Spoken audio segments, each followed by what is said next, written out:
And we could be on a bubble, and that bubble could crash, and it's not going to be a pretty picture. You know, the market's gone down big league the last couple of weeks, but we could be on a big fat bubble, and if that bubble crashes, it's a problem. The word bubble, remember the word bubble, you heard it here first. I mean, I don't want to sound rude, but I hope if it explodes, it's going to be now rather than 2 months into another administration. Because honestly, you got yourself problems. The word bubble, remember the word bubble, you heard it here first. Remember the word bubble, you heard it here first. Love him or hate him, there's one thing nobody can deny. Donald Trump knows a lot about the U.S. economy. He's part of the 1% running this country and has built a multi-billion-dollar fortune. So, is the Republican frontrunner full of hot air again? Or is this a slip of the tongue from somebody who knows more than he's willing to share with the rest of us? The answer to this question will shock even hardcore liberals. My name is Charles Hayek, and I'm a retired economics professor. Most of my life, I've studied macroeconomics and the cycles of boom and bust in the global economy. What I can promise you right now is if you give me just 10 minutes of your time, you will understand more about our economy than many Harvard graduates. In my research, I have uncovered a strange pattern that has been going on for the past 20 years. A bizarre economic cycle intimately linked to every U.S. election since then. Right now, I will show you the hard facts that led me to this conclusion in plain and simple English, so that by the end of this video, you can make your own choice and be better prepared for what's to come. But to understand how this bizarre pattern works, we need to take a short look back at 1999.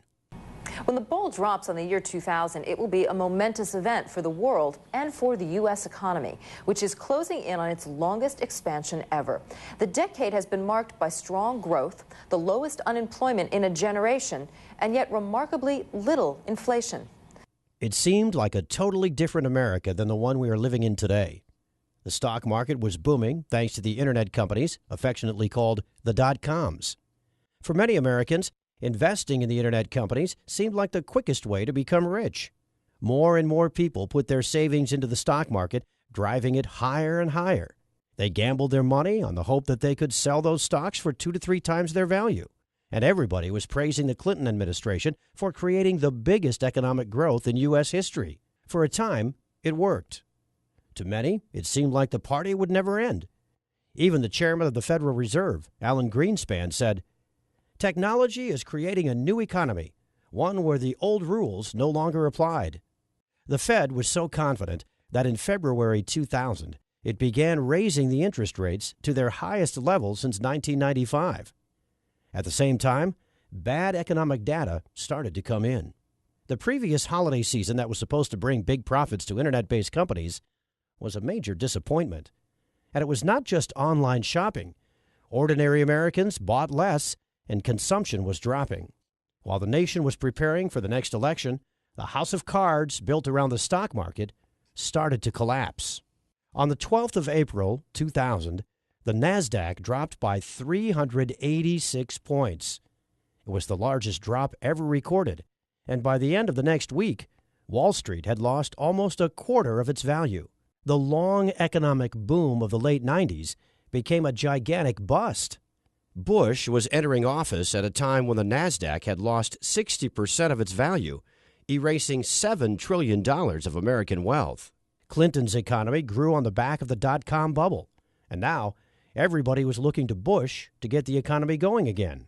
But before going any further, let's take a short step back and see what we can learn from this. An economic bubble grows around an asset that becomes very attractive to investors. In the 90s, this asset was the internet company stock. Greed attracts more and more people who gamble their money, hoping that prices will go up and they will sell for a profit later. When people are blinded by the bubble, they think that growth will never end. This delusion is fueled by the media, economic experts, and even the Fed. At this point, something very interesting happened. As the economy showed signs of slowing down, the Fed raised the interest rate. And, curiously, some months before the next U.S. election, the bubble bursts, creating massive economic pain. We now have a theory that we can put to the test. A bubble emerges and grows on low interest rates. Investors and speculators are down in, as the experts say. Everything is fine and growth will continue. The Fed raises interest rates in a time where the economy begins to slow down. And that specific time is right before the next presidential election. The bubble bursts, and the next president has to deal with the aftermath. If this sounds crazy to you right now, let's put the theory to the test. I do believe in the American dream. I believe there is such a thing as the American dream. Owning a home is a part of that dream. It just is. Right here in America, if you own your own home, you're realizing the American dream. The asset this time was houses. The Federal Reserve had cut interest rates from 6% in 2001 to 1% in 2003. Rock-bottom interest rates created a huge demand for mortgages, as they were cheaper to pay off. Everybody wanted a house, and that pushed prices up. You could get rich just by becoming a homeowner, as the price kept going up. Soon, even people who could not afford to make a down payment or could not provide proof of a steady income and collateral were given loans to purchase new homes. If these people defaulted on their payments, the bankers didn't care. They would be left with a house, an asset that was rising in price. These no down payment, no collateral mortgage loans, called subprime mortgages, were given to millions of low-income families. One of the barriers to home ownership is the inability to make a down payment. And if one of the goals is to increase home ownership, it makes sense to help people pay that down payment. Now, the bankers had a brilliant idea. Bundle up the normal mortgages with the subprime ones and sell them to other banks, pension funds, hedge funds, and sovereign funds. Mortgage payments generated huge profits, and demand was high for this new type of speculative contract, now called collateralized debt obligations, or CDOs. This created the housing bubble. Ben, there's been a lot of talk about a housing bubble, particularly, from the Fed, from all sorts of different places. Can you give us your view as to whether or not there is a housing bubble out there? Well, unquestionably, housing prices are up quite a bit. I think it's important to note that fundamentals are also very strong. We've got a growing economy, jobs, incomes. We've got very low mortgage rates. The experts appeared all over mainstream news, assuring everyone that housing was not a bubble. Wealth has risen dramatically. The United States economy has never been better shape. There is no tax increase coming in the next couple of years. Monetary policy is spectacular. The Federal Reserve now started to increase interest rates. By 2007, the interest rates had reached 5.25%, and many families with subprime mortgages could not afford to make the monthly payments, and their homes were foreclosed. As more and more houses went up for sale, the prices started dropping. Consumption plummeted. A new crisis had begun, and it would reach its peak in fall 2008, right before the elections. House prices tanked. Banks and other investment funds found that their bulletproof, high-profit CDOs became worthless. No one wanted to buy CDOs or houses anymore. It was a financial bloodbath. The banking giant Lehman Brothers had bet on mortgages and was left holding assets nobody wanted anymore. On the 15th of September, it filed for bankruptcy. During November 2008, Americans lost more than a quarter of their collective net worth. U.S. stocks were down by 45% from its 2007 high. Housing prices had dropped 20% from their 2006 peak. Total U.S. household wealth went down by $14 trillion. Through the banking giant Citicorp, Bank of America, J.P. Morgan, and Goldman Sachs, the big traders of CDOs, the crisis had spread to the world. And now, stocks and property values plummeted everywhere. The economy of the world entered a deep recession. All this happened as our nation was preparing to choose its 44th president. The housing bubble burst 2 months before the election. So how does our theory stand? We had a new housing and subprime mortgage bubble created by low interest rates. Many Americans thought housing was a secure investment. The banks gambled huge sums of money on CDOs. The experts, again, said everything was fine. The economy started to weaken in late 2007 as the Fed was increasing the interest rates. The bubble violently burst just as Americans were preparing to vote for the 44th President of the United States. Everything that happened in 2000 happened again in 2008. The bubble burst in the year of the elections. Only this time, it was bigger, and the damage was global and massive. The theory is proven correct again. So what about right now? There's an election coming this November. Will there be another economic crisis? Let's go through our checklist again. In December 2015, the Fed started to increase interest rates. For the past 5 years, the rate has been close to 0%. Another rate hike is expected in January and in February. The economy is already showing signs of slowing down. Right now, the Bloomberg Commodity Index hit a 16-year low. The last time this happened was August 2008. Commodities represent all the goods being traded around the world. Everything from oil to coffee, sugar, steel, and copper. When their price slumps, it signals a slowdown in the world economy. Oil is reaching its 2008 low point. The last time the price of oil was this low, the global financial system was melting down. And this time, it will hit the U.S. economy much harder because of the shale miracle. CNBC's Jim Cramer is warning that many U.S. oil companies will become bankrupt if the price of oil remains this low. The price of copper, too, has plunged all the way down to $2. The last time it was this low was just before the stock market crash of 2008. Consumption is slowing down. U.S. imports of goods declined by 6.6% on a year-over-year basis. U.S. exports of goods declined by 10.4% on a year-over-year basis. 2015 was the worst year for holiday spending since 2008. U.S. manufacturing is contracting at the fastest pace that we have seen since the last recession. If just one or two of these indicators were flashing red, that would be bad enough. The fact that all of them seem to be saying the exact same thing tells us that big trouble is ahead. So, what are the experts saying? What do you see right now? Actually, the economy is fundamentally strong. Housing is booming. Technology is booming. Commercial real estate's booming. In all fairness to Obama, during his administration in the last few years, jobs have been created and the jobless rate is way down. If you just kept it simple, you'd say that the United States is growing almost at kind of at trend growth, whether it's 2.5% or just under 3% growth or maybe even a little above it. Well, no, but around trend growth. Following our checklist, we have an election year, the Fed raising interest rates, an economy slowing down, experts saying everything is fine. The only thing that's missing is the bubble that Trump warned will burst before the November elections.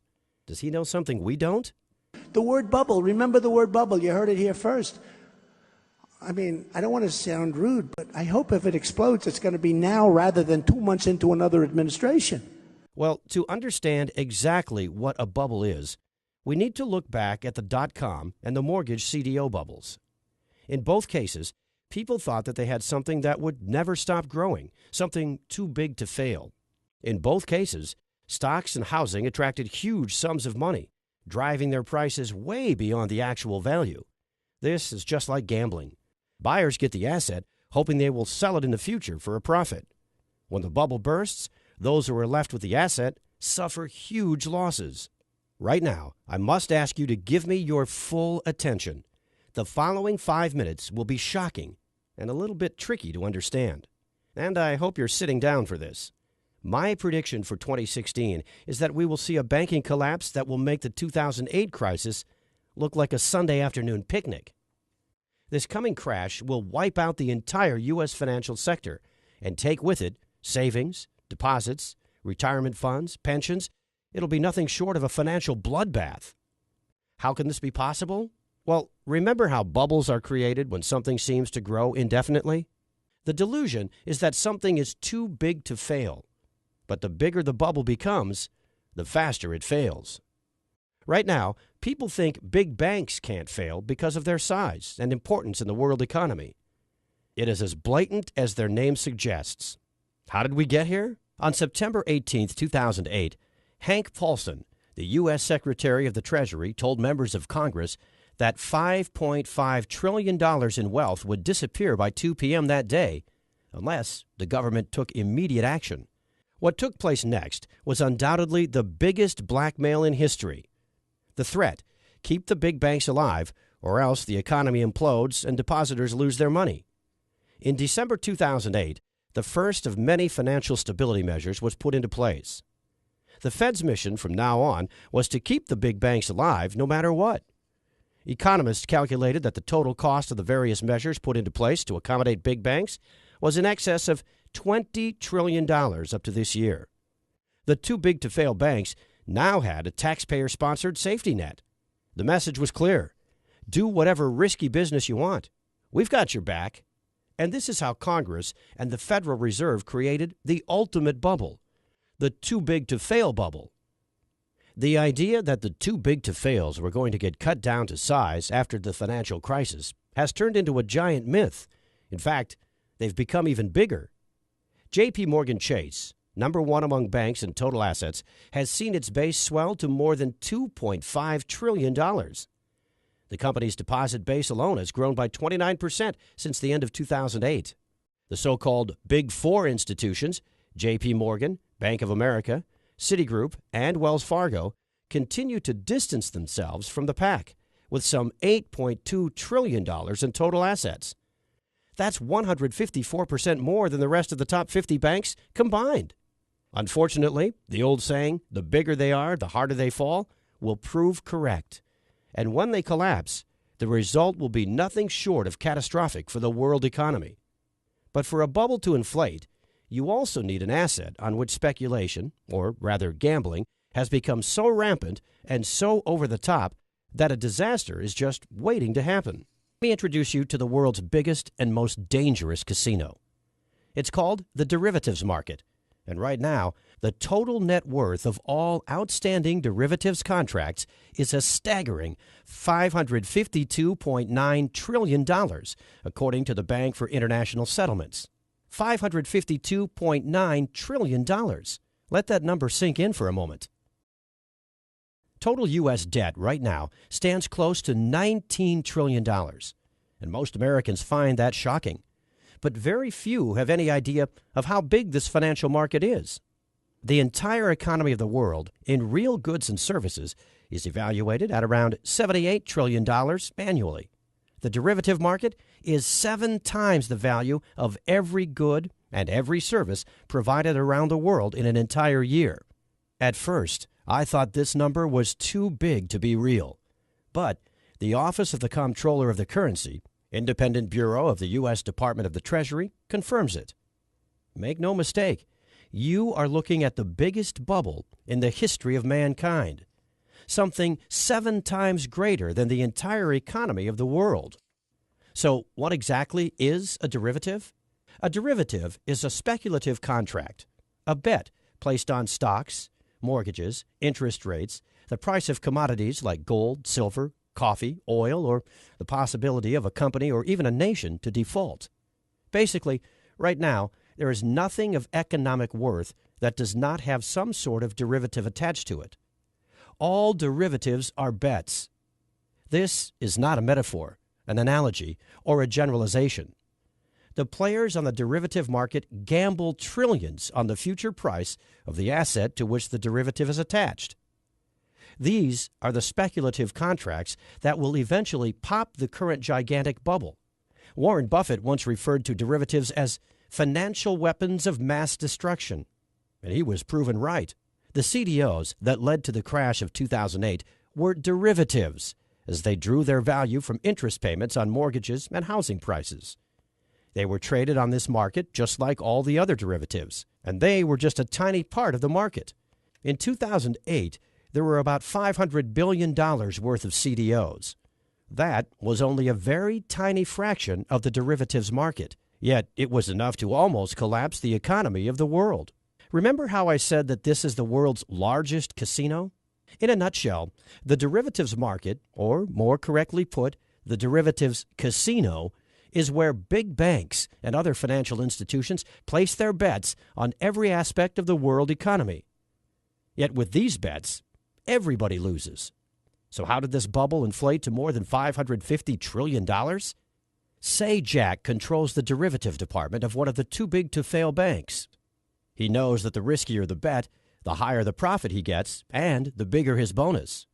And he thinks, just like everyone else, that if he loses, the Federal Reserve will bail him out just like in 2008. What do you think Jack would do? How much do you think Jack would bet on derivatives? Well, the Office of the Comptroller of the Currency has the exact numbers. Citigroup, total assets more than $1.8 trillion. Total exposure to derivatives, more than $53 trillion.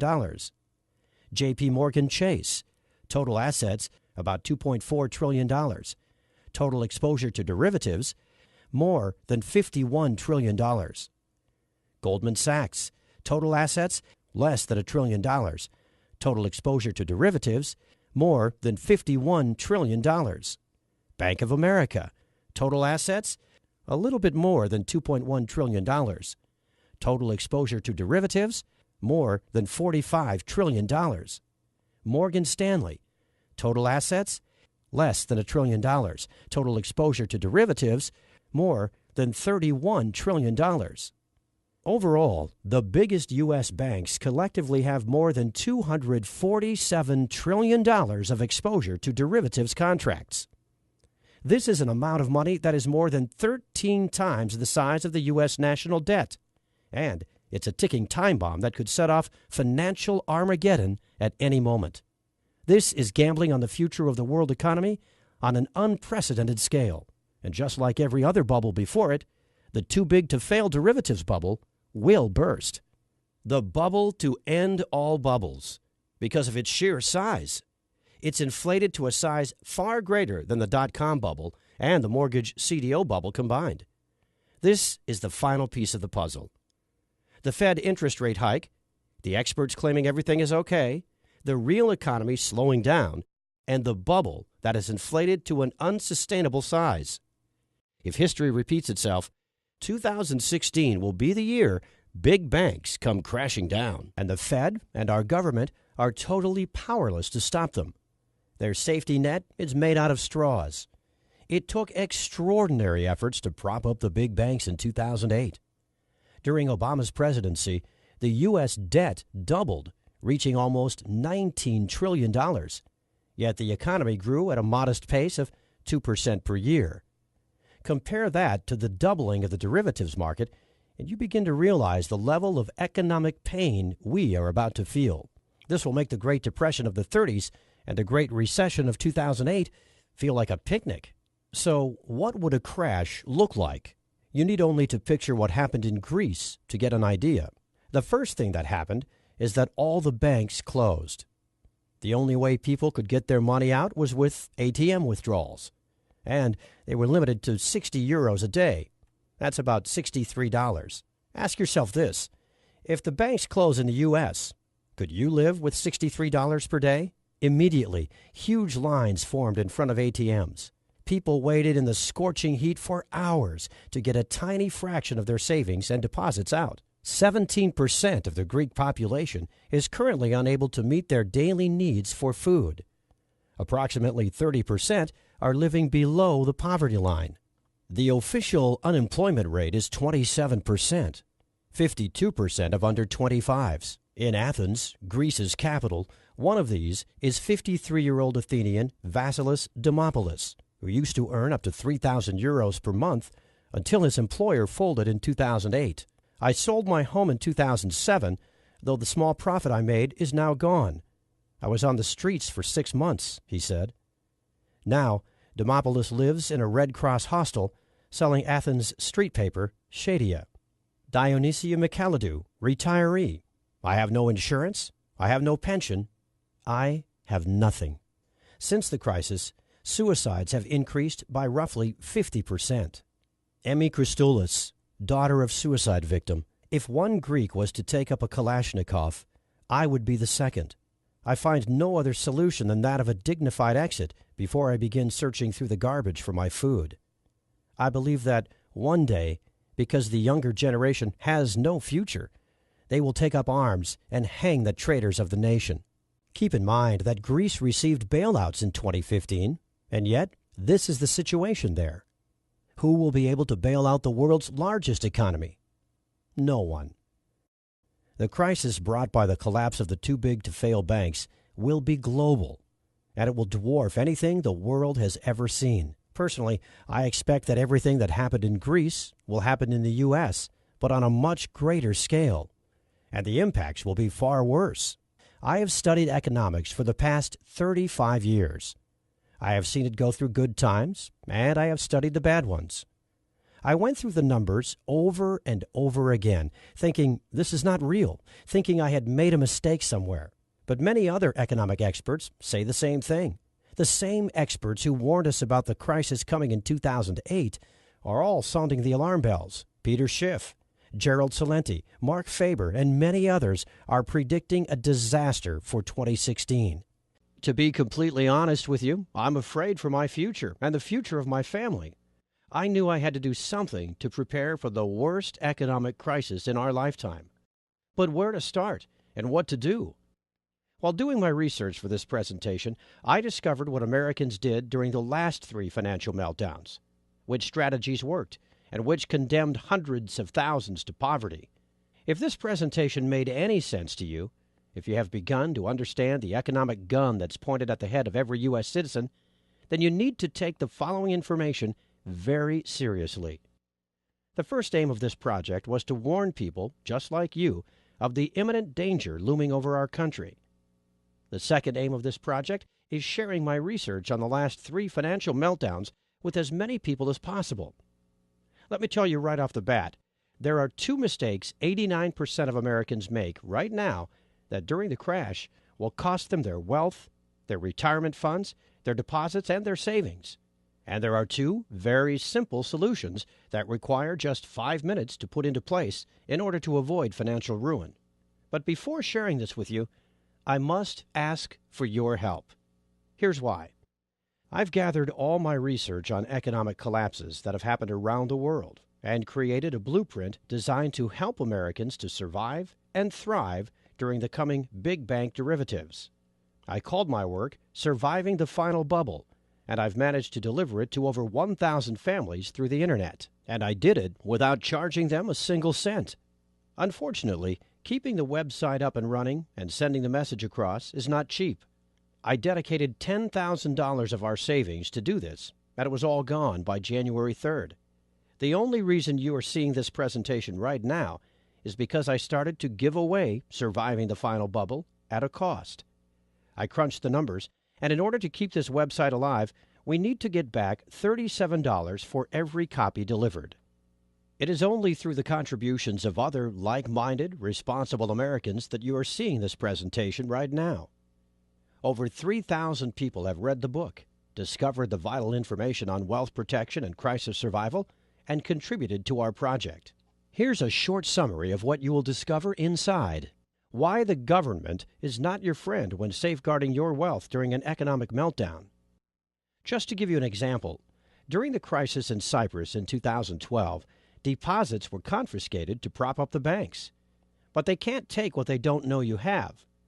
There are 3 assets you do not have to report to the U.S. government, and I will show you how to use them to protect your wealth and financial stability. There are 2 types of stocks that positively skyrocket when the rest of the market comes crashing down. The harder Wall Street bleeds, the more valuable this investment becomes, as everybody scrambles to get a slice of these types of companies.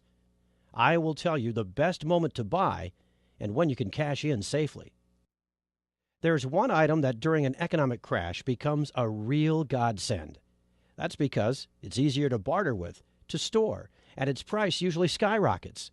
I will show you exactly why owning it means seizing an opportunity that may end all your financial worries, and where to get it to avoid scammers. This is just a small sample of what you can discover inside. So I mentioned 2 mistakes that will wipe out trillions during the coming collapse.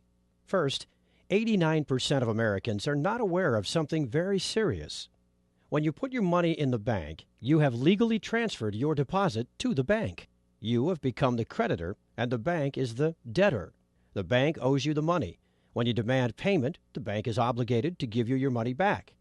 However, if the bank becomes insolvent prior to you taking your money out of the bank, they will not have to give you your money back.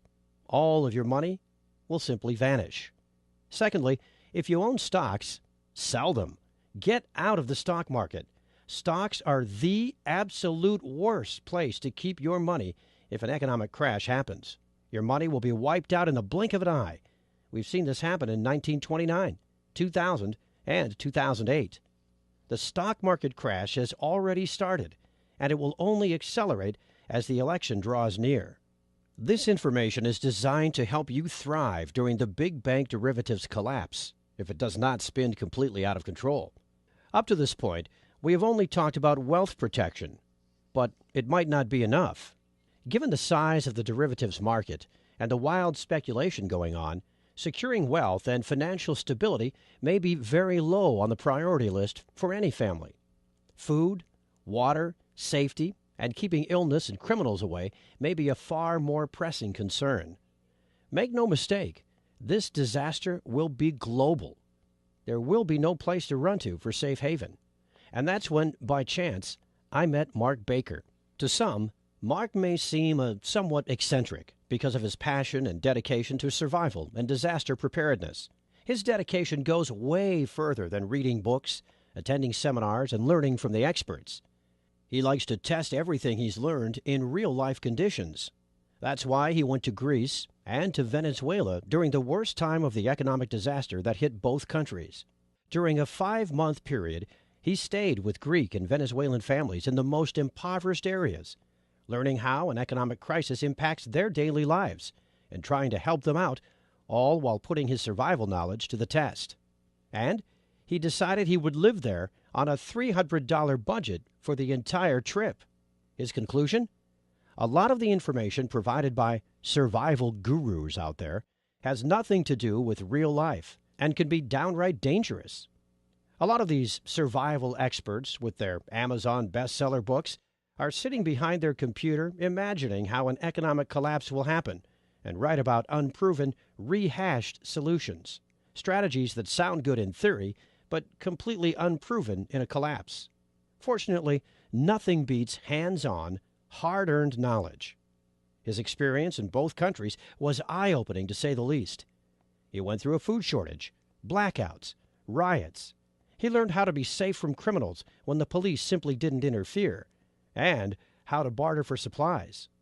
He saw how real families managed to keep their spirits up in even the most desperate times, and how to cope with illness and injury while the hospitals are out of supplies, understaffed, or flooded by wounded from riots.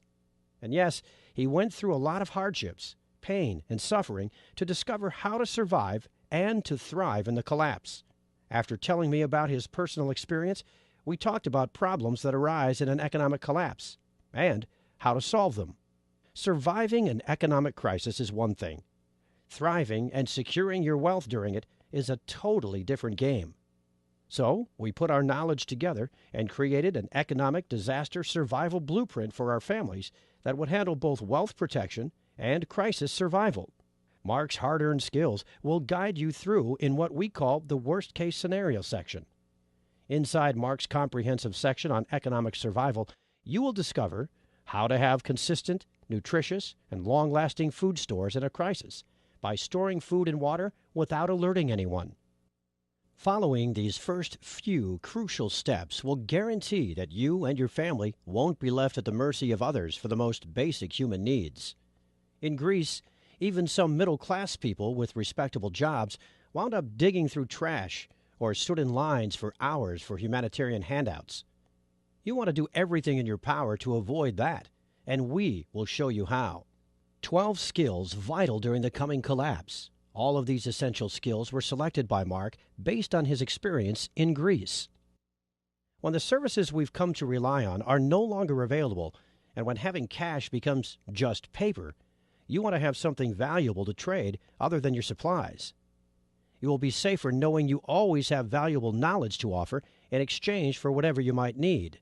Unfortunately, because of their stature and frailness, children and senior citizens are the weakest links in disastrous situations like these. But that doesn't have to be the case anymore, because we will show you a couple of essential tips to ensure their safety and well-being at all times. You will discover the secrets on how to build strong links within the community and how to become its leader. There's always safety and conform in numbers, and you will find out how to build a cohesive group and how to manage dangerous situations. This is just a brief glimpse on our comprehensive guide to surviving and thriving during the coming financial meltdown. Here's my promise to you. Should this worst-case scenario happen, if you follow the information inside, you'll never have to beg, borrow, or steal just to feed your family or clothe your children, or to not have to live in unsanitary conditions during any crisis. But that's not all you're getting when you choose to contribute to our project, because you will also receive 2 bonuses that complement surviving the final bubble in every way. The first one is called Survival Mindset. During a crisis, many have lost their lives because they succumbed to emotional stress first. This guide is dedicated to showing you all the secrets to overcoming the powerful emotions that can overcome even the most seasoned survivalist during a disaster. In Chapter 1, you will discover the simple blueprint to coping with the emotional stress that can ruin even the most carefully put-together survival plan. You will learn the simple remedies for the most crippling emotional states: isolation, anxiety and hopelessness, and many others. This knowledge will keep you and every member of your group confident, disciplined, and steadfast, and will maximize your chances of survival. How to keep morale up and how to maintain a positive attitude. Using this information, you will easily become a true leader of the community. The second focuses on hygiene and sanitary conditions during the shortages that come with any disaster.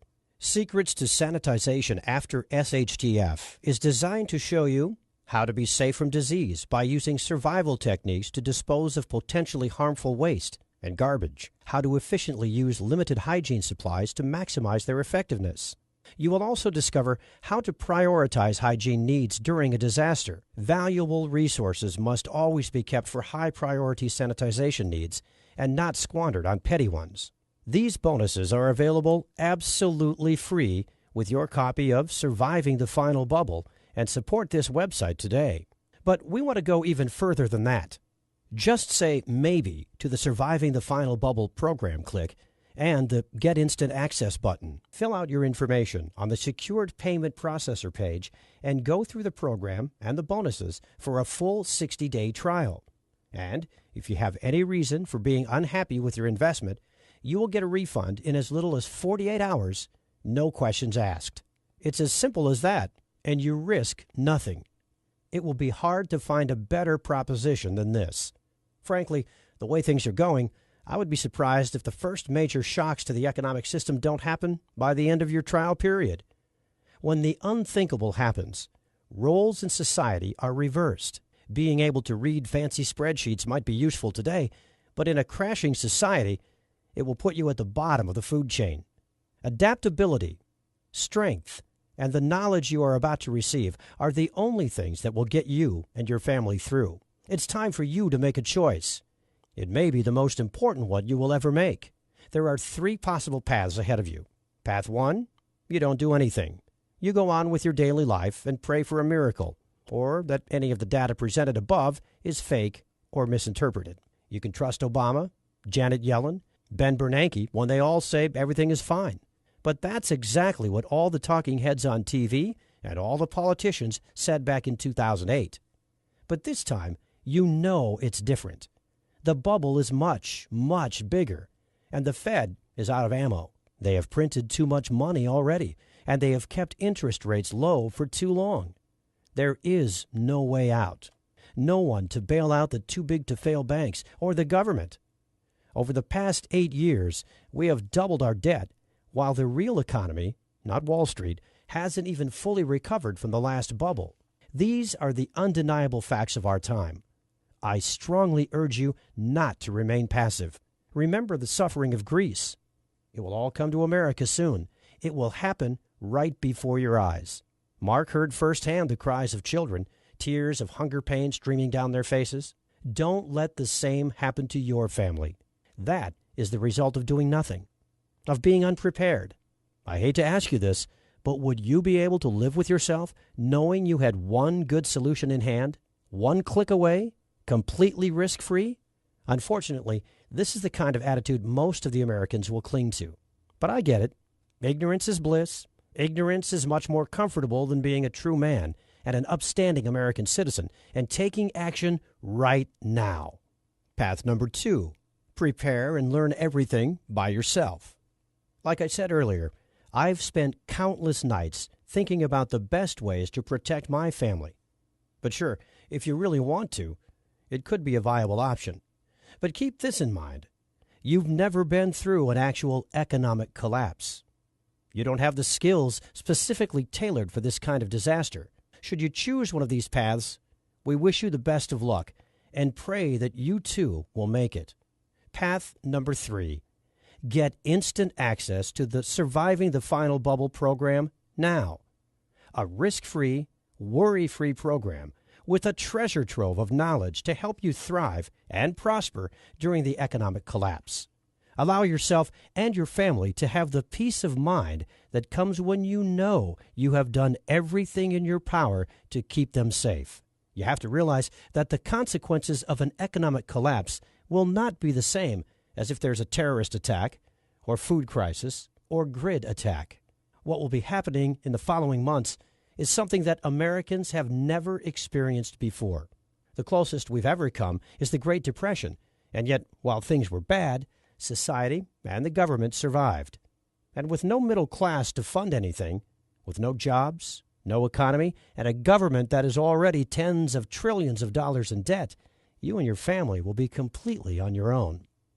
Unless, that is, you have the ease to take the actionable steps included in the program, in which case you can have an entire proven survival plan in place in less than 14 days from now without spending more than $100 in expenses. You can be one of the smart Americans who understands something amazing when they see it, who goes through the program. Feel your worries and anxiety melt away, all the while contributing to this project and helping many American families, just like yours, survive and thrive during the greatest bubble in the history of mankind. The choice should be obvious, but it's up to you to take the final step. God bless you, and God bless America.